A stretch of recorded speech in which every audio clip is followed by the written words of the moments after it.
lips are all red now for the jelly. Mhm. Good. Just waiting to get in, Good.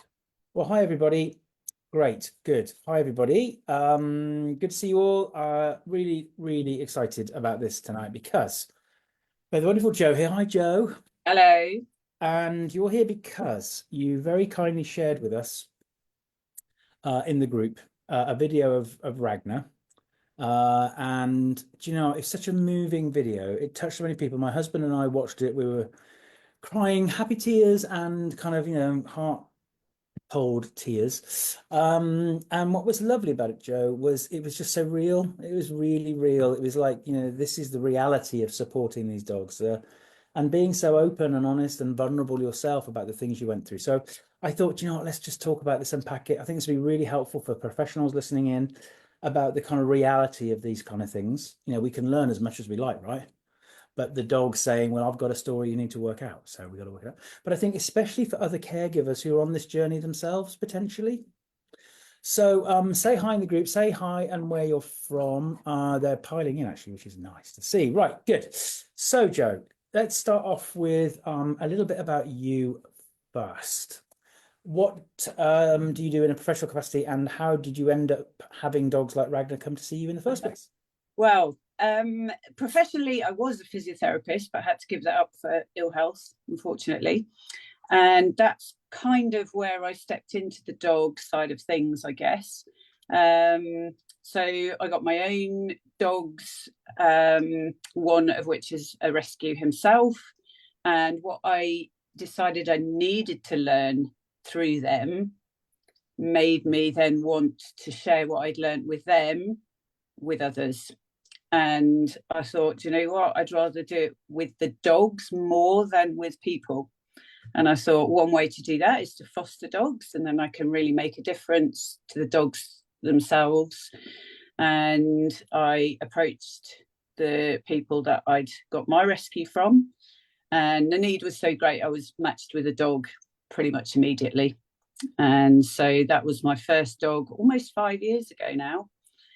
And yeah, so I sort of decided that I wanted to take a bit more of a professional stance to it, I guess. And I started to delve into some of the different certifications and really got into like the games-based training and the positive side of it all, the fun stuff. And then started to curve into the emotional side of it all, because that to me was really, really important. And so, different trainers that I have done some studying with, lots of various different people taking slightly different approaches. And I've just kind of pulled it all together. And I now help with supporting adopters when they bring dogs into their homes and they're finding it all a bit overwhelming. Um, and I think thank you for sharing that, and especially I guess coming as a physio, were you a human physio, as in physio for humans? Yeah. Yes, physio for humans. Yeah. So that's a really good understanding, I guess, that you could bring over, because that is very much about the nervous system and understanding how everything's interconnected, and how much our own stress and emotions affect our physiology, right? So you're Yeah, really. absolutely. And I have a nervous system condition as well, neurological condition. So I understand it pretty well. And you know, I've had my health niggles this year, and much of that is about my kind of inflammatory system and all that kind of thing. And I'm learning a lot of this stuff myself just from feeling it, really, and being present with the body, and listening to the body.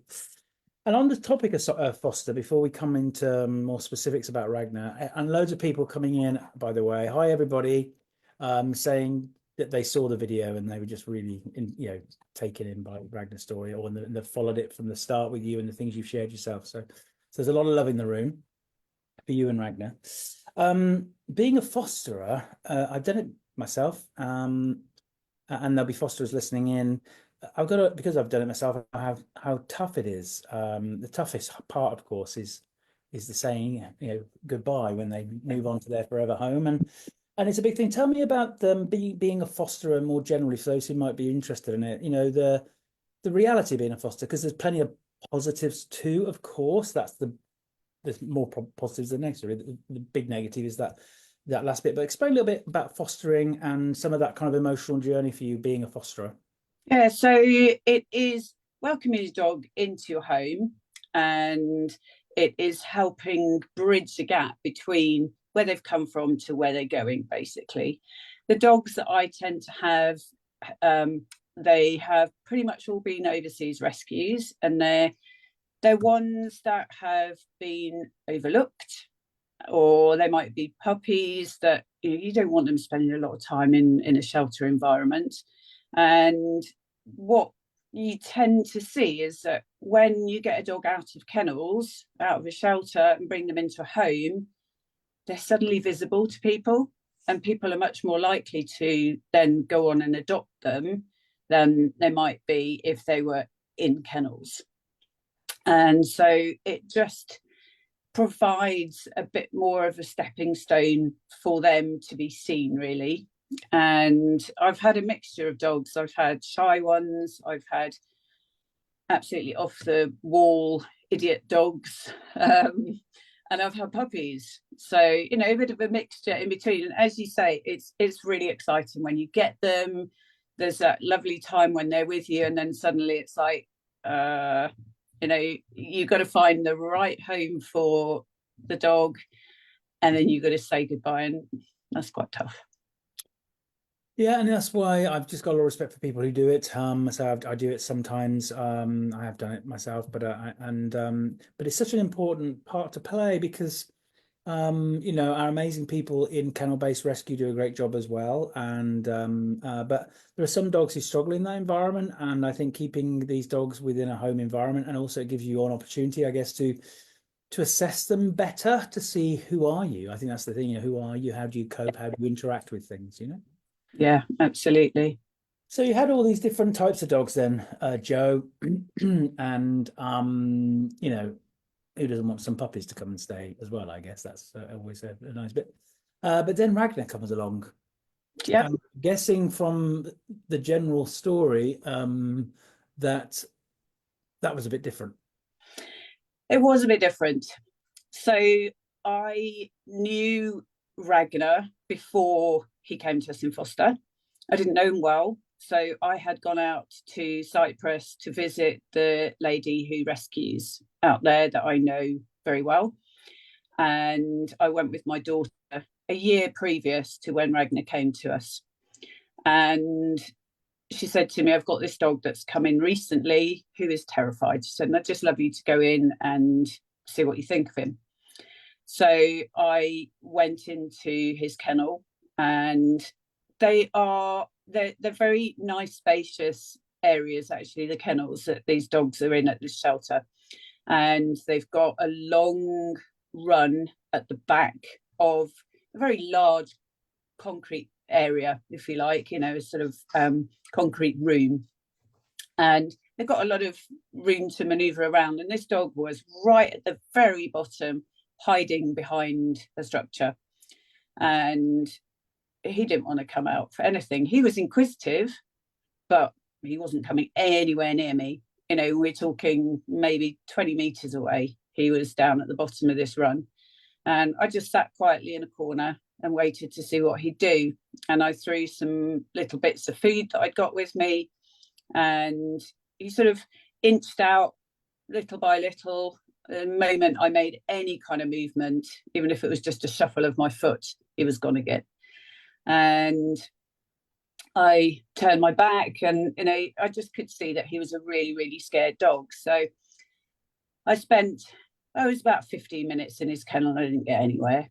And worked with a lot of other dogs whilst I was there. And then I'd said to Melina, I said, I'd love to foster him when you feel he's ready to travel to a home. I'd be happy to have him if it's the right time for us to take a dog. And so it was 12 months later when they felt that he could cope with travel, and that he had reached the limit, really, of what they were able to do with him there. You know, he'd sort of built up some trust with people. And so he flew over to us. And because I knew what I knew about him, I was expecting a scared dog. And I thought, right, I need to make a safe space for him. I need to have somewhere that he can choose to go to that is a little bit isolated from the rest of the house. If he wants to go there, that's where he can go. And if he doesn't, there's enough space, you know, elsewhere. We've got beds and crates in. We've got a nice large kitchen diner area. So he could have chosen any space he wanted. So we went and collected him, and he was this shaking mess, fur flying everywhere. And we got him safely home. He had wedged himself in the footwell of the car and didn't want to get out of the car. So we had to peel him out of the car, got him into the house, and well, got him into the garden. We took him into the garden first and just let him have a sort of survey of what was going on. He didn't really move. He just came into the garden and froze. And I normally like to give a foster dog a bit of time to get used to the garden area, have a sniff, see that there are other dogs sent around, because we have our own 2 dogs. And I thought, I'll give him a few minutes and see what he does. We threw a few little pieces of food down, which again is what I usually do, of positive association. That just, he backed away. That scared him. And I thought, I probably need to get my dogs out here, because he can then see that there are some dogs in the house and dogs who are in a happy environment. And my 2 are very good at meeting other dogs. They're very calm dogs. So I thought, let's bring them out one by one. So I introduced them, and I could see that that did help him. He sort of perked up a little bit. We had a little bit of a tail wag. There was some nice sniffing going on. And they could see that he wasn't really in a place where he wanted too much interaction. So they had a nice little greeting, bit of a sniff of each other, and my dogs just moved away. And then we tried to have a little bit of interaction in the garden. And then I thought, right, I'll open up into the house. I'll open the back door and see what he does. He took one look at the space that I'd created for him, and he just shot into it. And so that was a crate behind the sofa that led through. So you've got the garden, then the kitchen, then the lounge. And he basically could see the garden from the crate through the kitchen area. And he went into that space from the garden, straight through the kitchen, straight into the crate. And there he stayed. I'd got a long line on him at that point, because I thought, you know, that's the safest thing to do, is have a long line on him. And then hopefully I can move him around as I need to. And I thought, I'll just leave him in there for a few hours, have a little sleep, and then I'll get him out and try and toilet him before we go to bed. And he really wasn't particularly keen to be moved. He did come out at that point when I put, you know, a little bit of pressure on the lead to encourage him to come out. He did come out, and he did go in the garden and have a little sniff around, but I could see that he was totally overwhelmed, really scared. And he just wanted to get straight back into that safe space. And so I let him. That was fine. We'd got a dog gate that we had put between the kitchen and the lounge area. So it meant that he could get used to having our dogs without them having to go into his space. He could have that space to himself. And so for the first couple of days, we tried just to do what I would usually do with the dogs when they first come, you know, sort of have some quiet time. We'd got classical music playing. I was opening the space so that he could come out whenever he wanted to, taking bits of food to him. And he seemed to be eating okay at this point, but he just was so nervous. He didn't really want anyone going near him. And so I started to realize that he wasn't coming out of that space. And, you know, I thought, he's not weeing. What are we going to do here? Because obviously he needs to toilet. And I thought, I can't have him soiling his bed. He's not even coming out of his bed. And so I decided to go in and see if I could get him to come out. And he just, sort of retreated as far back in the crate as he possibly could.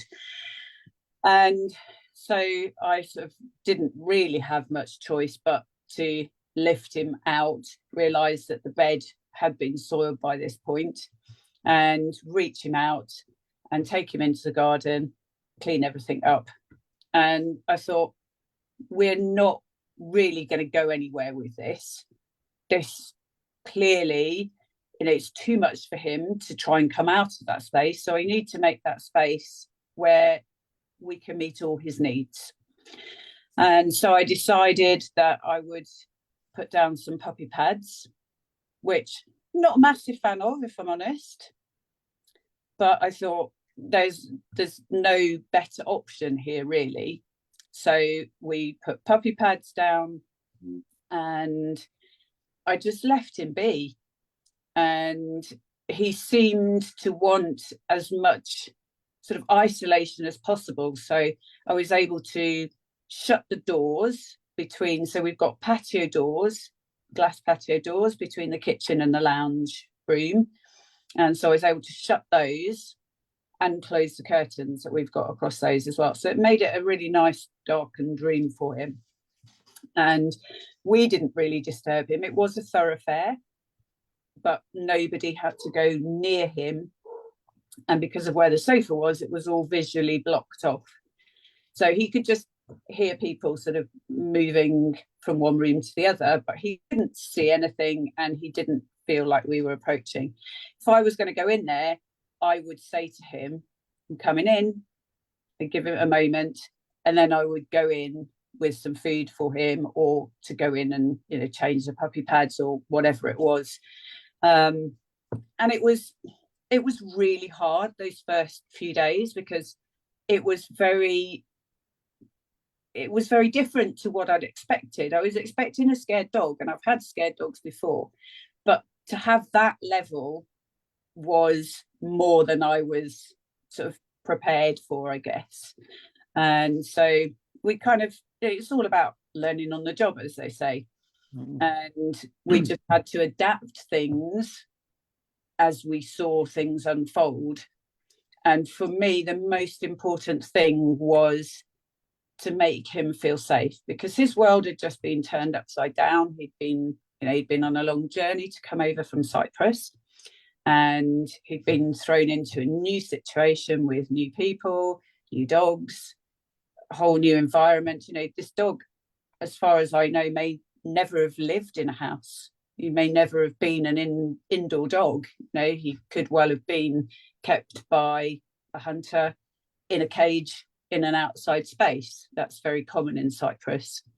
And so suddenly bringing him in to somewhere where he was in close proximity to people, which was obviously a very traumatic thing for him, to be close to people, that was very, very different for him. So that was kind of how we started. And then we had to kind of feel our way from there, really. And he stayed in that space for a good 5 weeks. So this, I think, is the thing, because that's really worth stressing, isn't it? Because it's not a couple of days of. It was quite a chunk of time for us. And I think what's wonderful about even just that beginning bit, we'll keep following the story through, is the kind of management and adaptations that you were making. And those adaptations weren't just to the environment, but also to what you were expecting, really. I think this is an important part. And I think what we have to remember is that, and I love what you say there about trying to meet all his needs, while also recognizing about the kind of practicalities, because he's in a house, as I say, probably never been in one before, and all the kind of things that you look at. And one of the things that that is really clear, I think, when you have these dogs who seem quite shut down, as we say, is that actually they're very aware of everything. I think that we can think that they're not aware, and in fact, those kind of safety circuits, if you like, are really close to the surface right now, and they're picking up on a lot of stuff. And I think already, as we know with how the story unfolds, we'll go into this next thing but in a minute. But during those 5 weeks, from what I was hearing in the video that you did, was how much it was about you trying to let him know the kind of quality of your presence without necessarily having to do stuff. And that's a big lesson, I think, Jo, because we're so ingrained in wanting to be productive, in wanting to do, especially as dog trainers, right? It's like, oh, I've got to be doing something. And so in that, before we come on to the next period, during that 5 weeks then, which I'm guessing was the big adjustment period for you too, both of you were adjusting to this stuff. What was your emotional experience through that period? Did you go through those moments of, what have we done here? Are we the right space? All these kinds of, talk us a bit about the Jo side of things.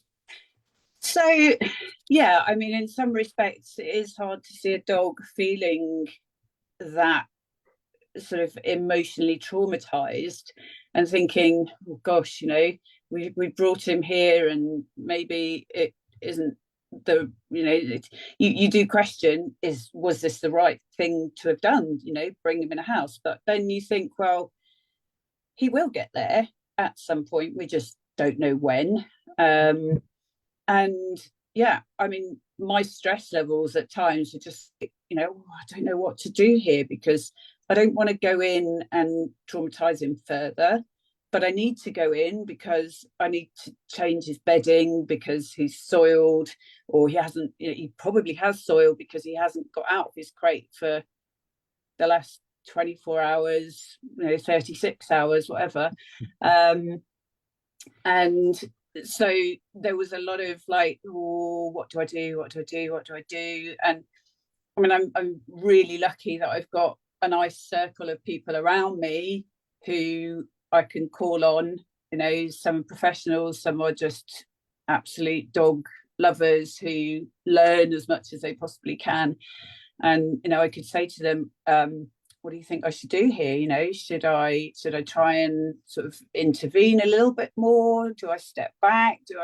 And it was really hard, because like, to go in and pick him up and take him out of his space, just to see, like, the first time I picked him up and carried him out into the garden, he weed himself all over me because he was so traumatized by that. And I was like, am I doing the right thing here? It's really, really hard, because I have to get him out of that space and I have to clean him up. But he probably feels absolutely terrified by me doing this to him. And I had to take him into the garden and, put him down onto the grass, and he just sort of scuttled away from me as quickly as he could, and then found a corner to try and curl up in. And I'm like, now I have to actually just give you a little bathe as well, because you've been sitting in your mess, so I'm gonna have to clean you up a little bit. And you could see the look on his face. It's like, oh, do you have to do this? You don't get so close. Please don't get so close. And that for me was gut-wrenchingly difficult. It's like, oh, I really don't want to do this, but I have to do this because this is my caring side. I have to care for you, and as much as you don't want me to do this, this is what needs to be done. And that was when putting the puppy pads down obviously took that need away and changed things. But just, I was like, oh, I'd love to go in there and just kind of sit with him, but it's probably too much for him. People would say to me, oh, go and sit with him and read a book. And I'm like, I don't even think sitting with him anywhere near him would help. I did sit on the sofa sometimes, which I was on the opposite side of his crate, so he wouldn't have been able to see me, but he knew that there was someone there.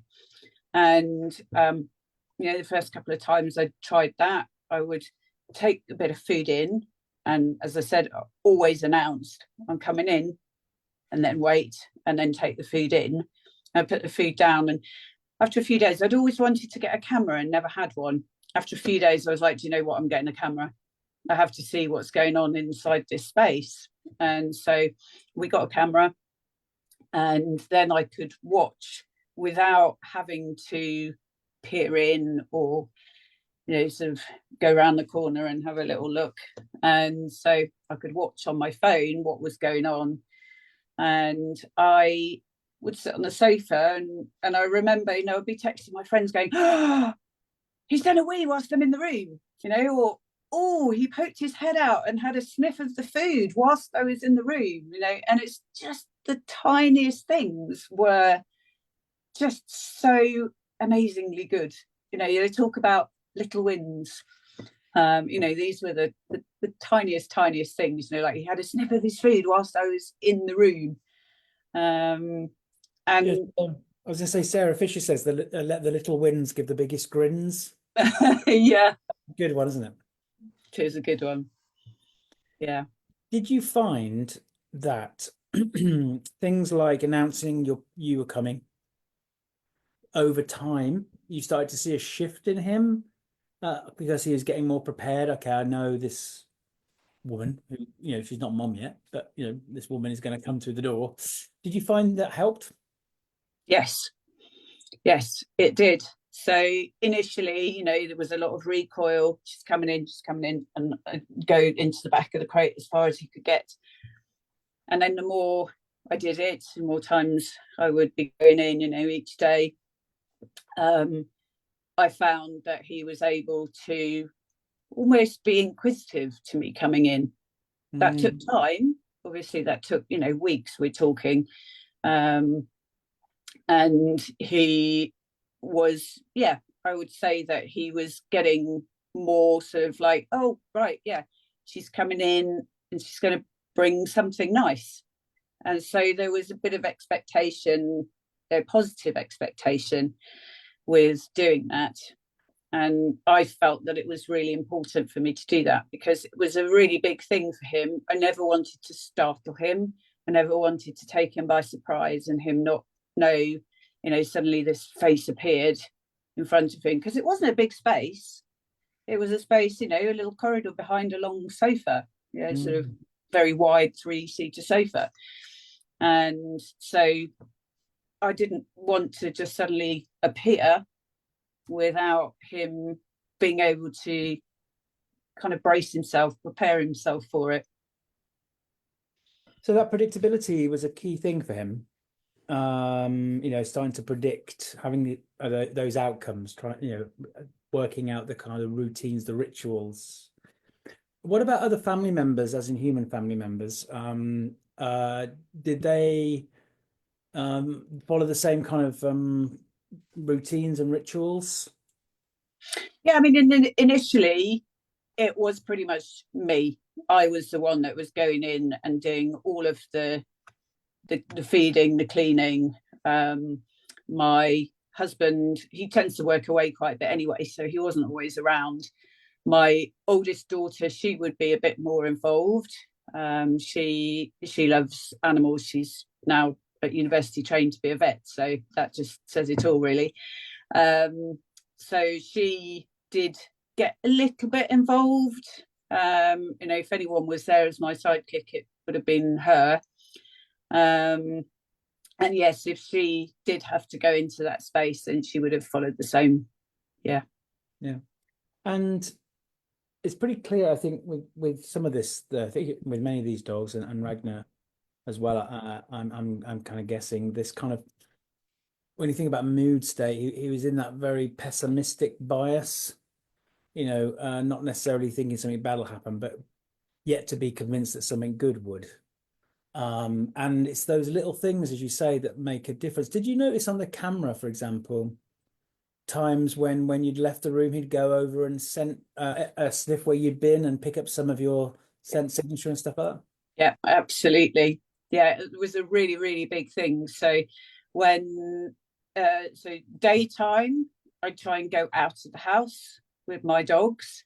So then he was just on his own, and he knew, like the moment the back door locked, he started to come out, and he'd have a good sniff around and a good peer, sort of check. I'd always leave some enrichment down for him so that he could have an explore whilst we were out.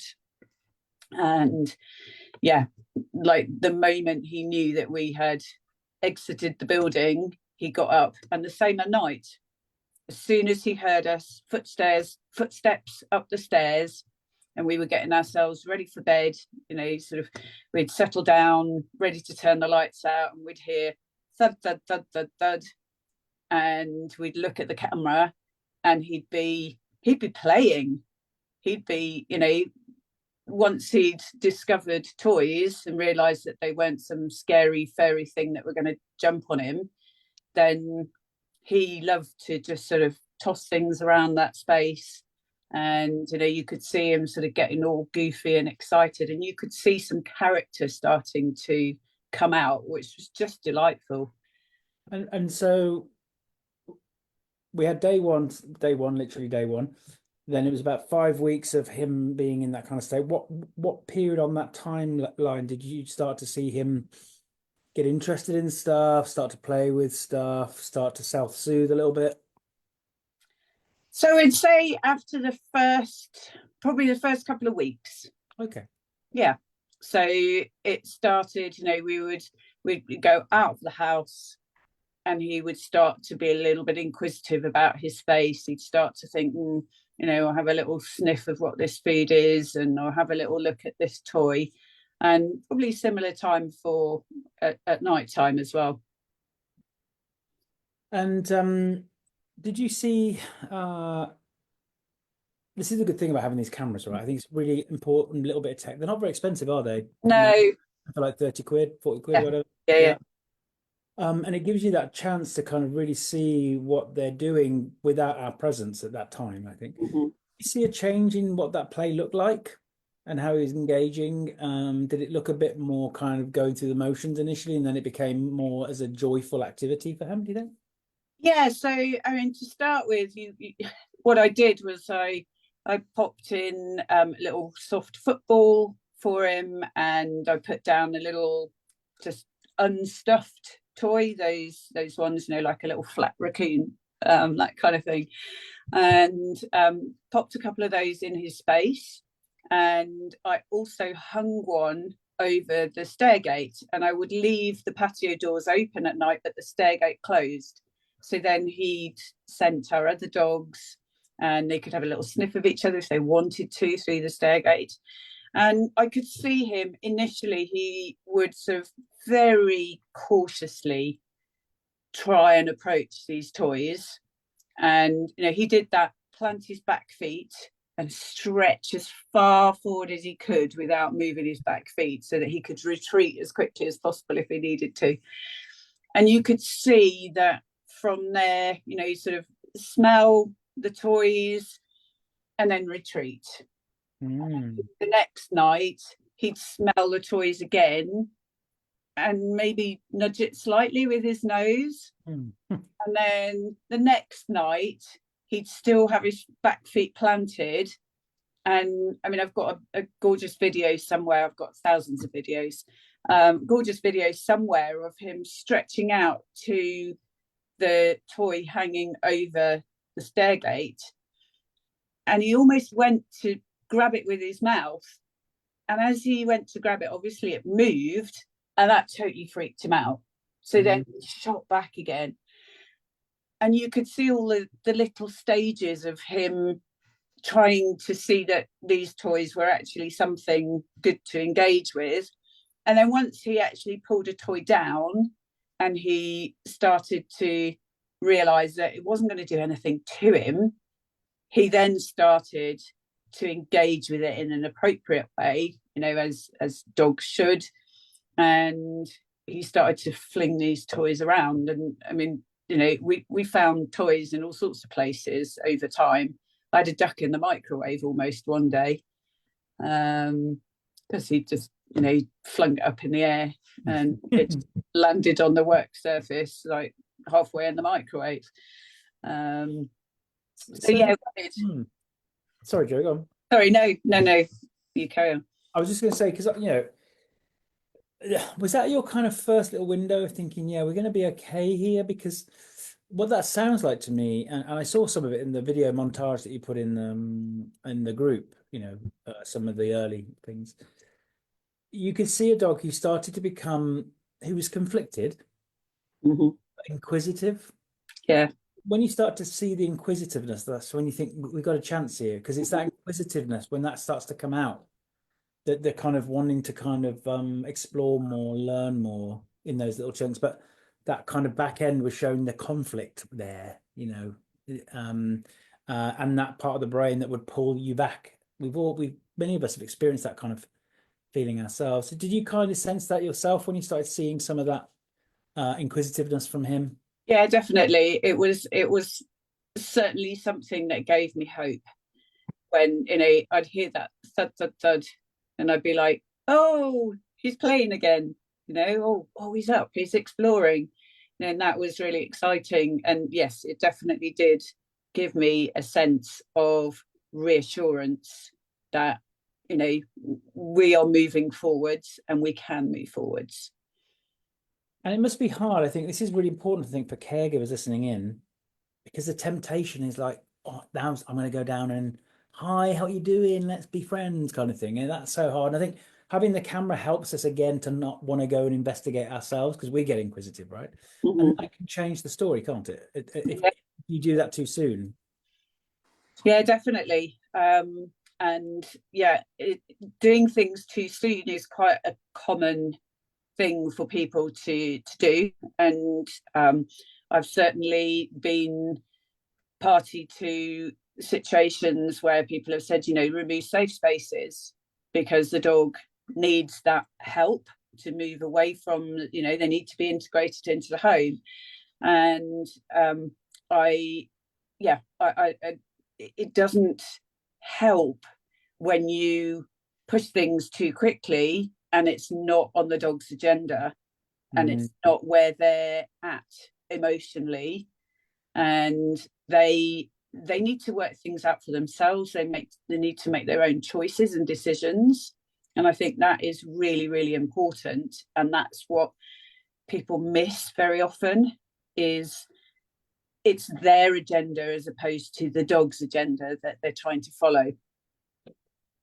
Yes, I think that's really powerful. So, because it has to be safety on their terms, and um, there's a saying I quote this a lot actually, but it's one for us all to keep reminding ourselves. This thing about the path to coercion is often laid with good intention, and I think quite often, especially with the dogs that I've worked with and the dogs I've shared my own life with, when they get to that point that they can share that space with you, that is a big thing for them.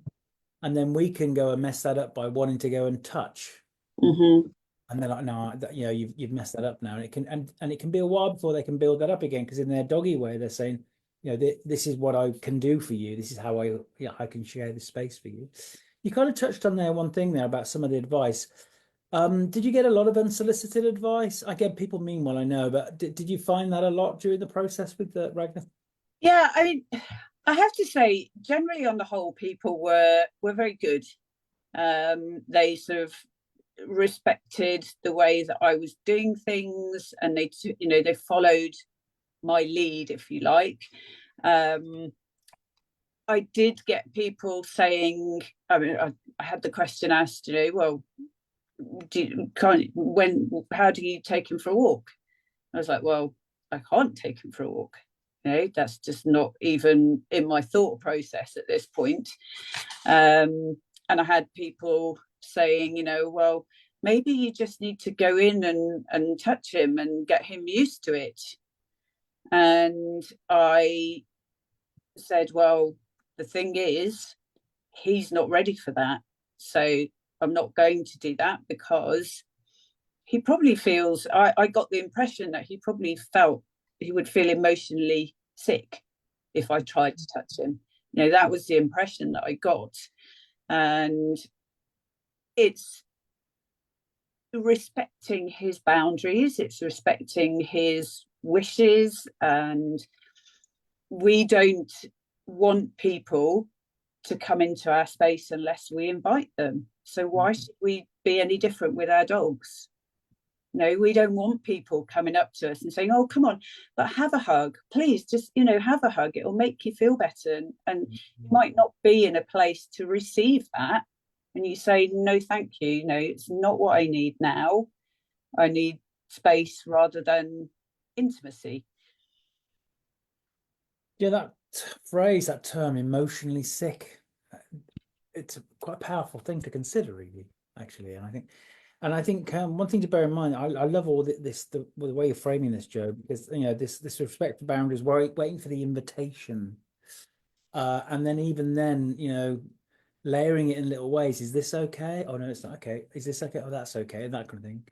And what I think we have to recognize with a very even with quite a nuanced training metric, that even doing things in a positive training way can still be a negative experience for a dog like Ragnar, actually, because they're waiting for those interactions, like say, to be invited by them.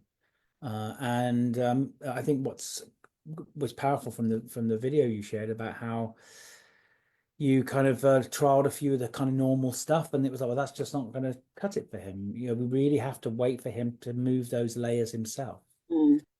At what point did you start doing more with your other dogs with him, where you started interacting more? So as I started to see him get more active in his space and exploring things and being, sort of more engaging and recoiling less when I was going into his space, I started to open up the space, and we would have, I started by opening the curtains. That was the first thing I did, and kept the doors closed. And then I opened up the doors. And I mean, we're talking, I would do this over a period of several days. Each step would happen, like 4 or 5 days later, I'd do one thing, and then another few days later, I'd do the next thing. And so, yeah, we started with opening the curtains, then we moved on to opening the doors, and we'd got the stair gate between them. And when I could see that there was a little bit of interest between the dogs, because my 2 dogs were fantastic, they respected him, and I learned from them as well. I was like, well, if they're not trying to engage with him, why should I be? They're the same species as him. They can communicate much better than me, so I need to follow their lead. He doesn't even want to interact with them, so he's not going to want to interact with me, surely. And so when I started to see that there was a little bit of interest, them kind of moving, sort of close towards the stair gate, I thought, well, let's open the stair gate. So then they had the opportunity to actually free flow between the 2 rooms, and the dogs then could connect with each other. And it was my rescue who went in first. And I mean, I guess the stair gate had been open maybe 24 hours. And he went in and had this wonderful greeting between the 2 of them. Ragnar actually stood up in the crate and moved forward as Iggy moved into him. And they did a beautiful sort of cheek to cheek smell of each other. And from that moment onwards, Iggy was suddenly Ragnar's best friend. And he started to follow him around everywhere. Not quite from that moment. That's exaggerating a little bit. It still took a little bit of time for Ragnar to build up to come out of that space. But they did become the best of friends.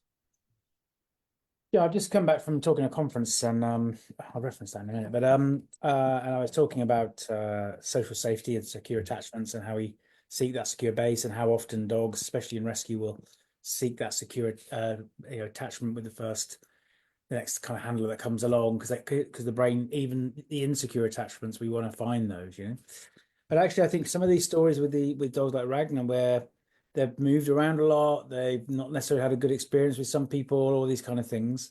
Sometimes it's a dog that they need to find that initial thing, that secure base with. And I think about the dogs that have come in through our lives. I'd like to take the credit for them all, but my other dogs have, actually. They were the ones who, were the one. Arthur especially, he's getting on a bit now, but when Arthur decides, okay, I think we're going to be okay here, because he has to do his social safety stuff, so it takes them time to readjust. the number of dogs who pick up on that vibe and they're like, okay, this is my place, then you're the person that I can follow you around a bit and build up some of that social safety. And that base does make a difference. I think the dog has to find it somewhere. They have to find it somewhere with someone, the Yeah. human or someone dog. Mhm. Or even the cat. I had a client who it was the cat actually was the animal that unlocked it for that dog actually, and the dog and the cat had an amazing relationship. And once that secure base was found, that inquisitive side really started to come out. That exploration. I Mm. saw that with Ragnar again, looking at his kind of the video you shared, the montage video, to see him become more exploratory in the garden. And he's kind of, you could see it through his whole body, that stiffness through the spine, that kind of, like I say, almost the back end and front end working independently started to shift a little bit. You can see it in the video. Yeah, definitely. I mean, body posture was a huge thing for us as well, and as I say, I just kind of took my lead from my dogs and the way that they did or didn't interact with him. But yeah, definitely, body posture is a big thing in giving dogs or seeing dogs confidence, and also giving them some confidence. So one of the things that we did was, once he shifted out of his safe space, I could have done it earlier, but to be honest, I didn't think about it earlier. But one of the things we did was, my husband built this lovely little platform, like a raised feeder for him. And it took all the different sizes of bowls and mats and whatever I've got for him for feeding. And I fed him on that because, and again, this was, a collaborative team work. It was, people said to me, well, have you tried this and that and the other? And one of the suggestions was, well, if you think, you're up here, you feel a lot more confident than if you're down here.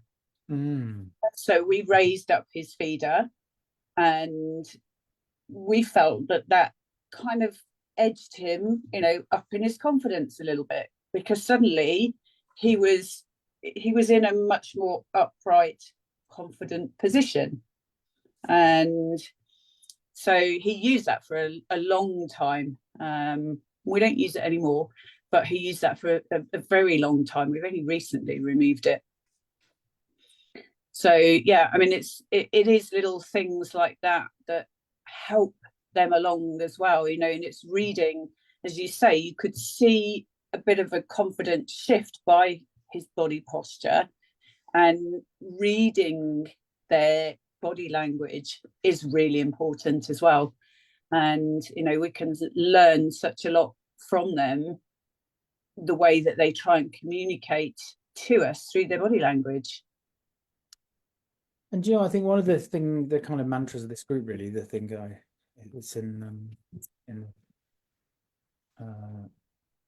about the group, is this notion of learn, support, teach, as in learn from the dog, support what you learn, and then teach things that are likely to be intrinsically valuable.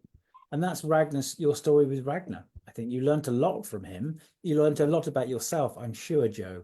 I think it's an important point in it, because these dogs, we don't know, there's no kind of end game for Ragnar. We talked about this off air. There's no pressure on him to go anywhere or whatever else. We get to see what happens. But they change us, don't they? They change us, Mm. and we're part of that story. Yeah, definitely. I mean, what I have learned about myself from having foster dogs, not just Ragnar, but all of the dogs that have come to us, I have learned a lot about how I learn, how I communicate, how much patience I have, how calm I am, what stresses me, huge amounts. I like the dogs that are more on Ragnar's side than I do I've had some very boisterous dogs, some, too hot to handle type dogs. And they've challenged me immensely. And, still I have managed to help them find new homes, which has been really good. But I like working with the quiet, shy, scared dogs. I wish I didn't have to. I really do. But they're the ones that fire me up for sure. And I think it's interesting, all those things that you learn, and it was interesting to say about how your own triggers, your own kind of emotional responses, because one thing you learn is about how we have to try and be able to regulate ourselves around these dogs. We can't show too much. We have to try and be in that kind of state so we can support that kind of co-regulatory process. And I think there is something about seeing these dogs as very much a closed up flower and then seeing them slowly open up. I think Mm. that's what you do, and it can be exhausting when you've got a dog the other end of this kind of the things that you're trying to bring down because they're like whoa. So I think it's a different kind of process, and each have their own different challenges, of course. And I think what you've really shown us with Ragnar, and this is why the commentary is just so brilliant as well on the video. Please, if you're listening into this because you're interested in the topic and you haven't seen the video, I'll kind of bump it up a bit so you can see it. Is you allowed him to behave? This is something that we talk about a lot now, thinking about moving into a more dog-centered kind of thing. You allowed him to behave, even the things like toileting in the house. It's like, you know what, we're just going to put some puppy pads down, then we're going to try and deal with that. We'll sort that out later on, rather than pushing yourself up against him all the time, trying to kind of lock horns on a lot of stuff. So a couple of questions to finish, and the time's flown by. I can't believe it. A couple of questions to finish with then, Jo. Tell us a bit about where Ragnar's at now, and the things that you really want to share with those listening, especially, well, either actually the thing you'd like to the message you'd like professionals to take away from this. Mm-hmm. We were all learning on these things, and especially for caregivers who might be living with a dog like this. And I see somebody in the comments mentioned about how very lonely experience it can be having a fearful dog, actually a dog that's struggling. So yeah, so where's Ragnar at now? And then your things that you'd like to kind of finish off with parting words for professionals and for caregivers, I think. Okay, so Ragnar now is he's a delight, I have to say. He's really sort of grown in character and he's got a real playful side. He's very integrated with us now, so he shares the whole of the downstairs space. He's still very nervous. A lot of things will still spook him very easily. There are sometimes when he doesn't eat because he's like, oh, that's a bit much. We have to be very careful to manage his emotional state. So I talk about it as a bucket. I know people talk about it as trigger stacking. That's the sort of, basically just things building up until it becomes too much. And so I have to manage his bucket very carefully, but he loves going out for walks. He absolutely loves being outdoors. And that is something I have to be careful of because he would go out at every available opportunity now that we've got him out and about, which was difficult, but we've got there. But I know that he can't cope with going out all the time. He would go out. My husband was taking him out a couple of times a day at one point, and I just said it's too much because we were seeing more reactivity around the house. He was being a bit more scared, or he was being a bit more barky, and so I was like, no, we just need to ease back on this bit. So yeah, he loves going out and about, and as I showed in the video, we managed to take him on a holiday, which we just never ever expected that to happen when it did. We thought we were months off that. Maybe, would we ever get him to go on a holiday with us?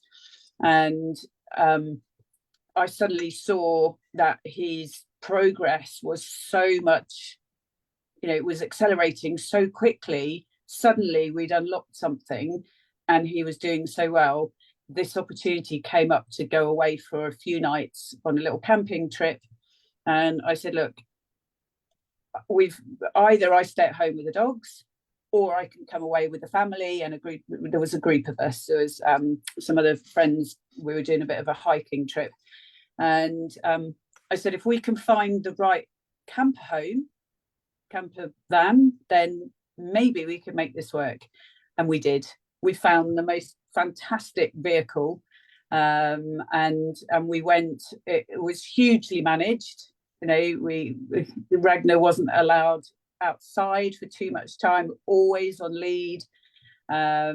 He didn't get to join in too much of the hiking, but I mean, we took him to the beach, which was incredible, you know, and he had a fantastic time, and he looked like a normal dog, which was the most amazing thing. So that's where he's at now. You saying it's a lonely, you know, some people have said it's a lonely journey. It absolutely is. I totally get that. I'm in a very privileged position that I'm surrounded by people who I talk to all the time, who are in the dog world, and they may not have seen a dog as bad as Ragnar before, but they can bounce, you know, can bounce ideas off them. And I think that is really, really important. Share with people, you know, reach out, help people, ask people for help, whether that be professionally or people who have been in similar situations. You know, there's lots of Facebook groups. I've got a Facebook group which is for people with rescue dogs, and I like to share stuff in there. People can come in and ask questions, and I'm there for support. And I think what's the name of the Facebook group, Jo? Called PUPS, PUPS, which stands for Picking Up the Pieces. So what's it called? PUPS, PUPS. So it's just called Pups. PUPS, and I think it is called PUPS, Picking Up the Pieces. Okay. Yeah. Brilliant. We'll put that in the chat. I can send you the link to the group as well. Yeah, let's see if I can find that while you're just talking, and I'll sorry, look. But I think in terms of a message to take away, you know, for both professionals and caregivers, is patience. Patience, listen to the dog. Don't have your own agenda. I think, you know, the dog's agenda is the most important, because they are the ones that have been brought into a situation where they don't know what on earth's going on.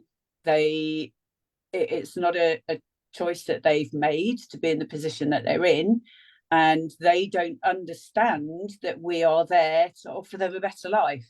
And I think that is really, really important, that they don't understand when they first come. You know, everything has just been turned upside down, and they have to learn to trust, and they have to build up some confidence. They have to just kind of, you know, realize that this whole new world is actually safe.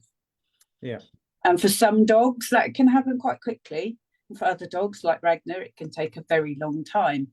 And I think, you know, it's allow them to have safety, give them time, give them space, let them tell you when they're ready to move on. I love that. You know, the wonderful Sindor says about trust. And a lot of people listening might think, yeah, I trust my dog. But do you trust them to behave? And I think that's a lesson from Ragnar, is that trust, from letting him build up that trust, but also you trusted him to let you know stuff, and you were available to that learning from him. I think it's a beautiful thing. And I think what's also important for us, it's important for us as humans, I think, to recognize that healing isn't necessarily about a destination to be healed.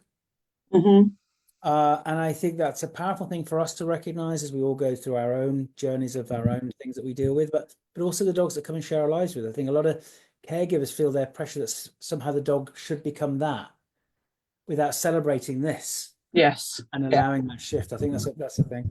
Yeah, definitely. Something you said as well, I just want to pick on this point, because I think it's a really important one. When you were talking about how he's enjoying the walks, but you recognizing that, you know, he'd be out all the time, but you recognize how that nervous system starts to shift again a little bit. And I think that's another thing that people do when they're, oh my God, the dog's doing this now, so let's do it every day. Mm. And then the nervous system, like, I don't feel safe again now, or that's just too much, or I'm getting overwhelmed with it. And it is picking up on these things, I think, which is important, and allowing yourself to just take it slow. Again, going back to the wonderful Sarah Fisher, take it slow and the trust will grow. And that trust is both ends of the lead. It's not always about the dog to us, it's the other way around, I think.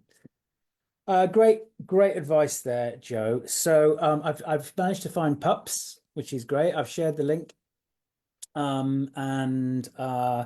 And do share stuff in dog centre care as caregivers. You know, I think some of the most powerful stories in the group, Jo, come from caregivers. Mm. I call them expert caregivers because they know their stuff. Actually, they learn a lot of stuff, and they're on that journey with their dog. Anywhere else that people can find you and what you do, or is Pups the place? I've got another private page. It's called Dogs About Our House. Dogs About Our Which, House. I love yeah, that. I love I tend to, just sort of share general stuff about what's going on. I probably put the most updates about Ragnar in there. I mean, Yeah. you can go back and see a lot of my fosters. I set it up a few years ago now, so you can go back and see some of the previous fosters that I've had. I'm trying to write a book as well, so Nice. it's in the editing stage at the moment, so hopefully not too long. That's about the first 3 fosters that I had, because I wanted to write it about Ragnar. People kept saying, oh, you need to write a book, and I was like, yeah, that'd be good, wouldn't it? Never ever saw myself writing, but of course a dog like Ragnar makes you think twice. Well, maybe I should.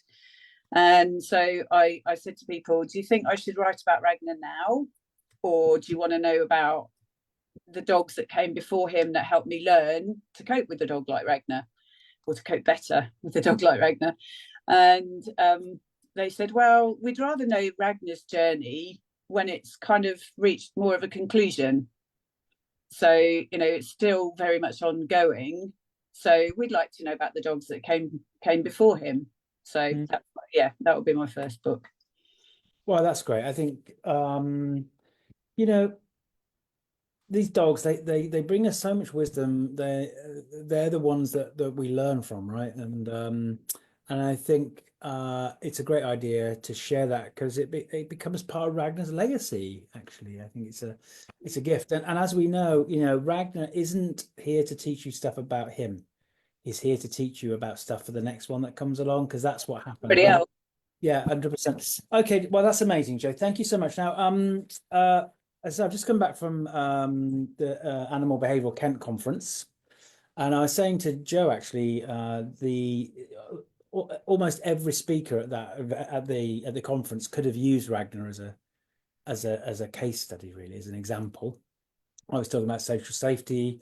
The wonderful Sarah Fisher was talking about sensory processing. Sindor talking about the streeties. There's a vibe of Ragnar that goes through all these things. And you've lived all that stuff. You've lived it. You've kind of connected, and I think it's a beautiful story. Thank you, Jo, for sharing with us tonight and coming into the group and having a chat with us. And I'm really looking forward to seeing that book. You've got to get onto it now. We're all waiting for it. That's a great thing.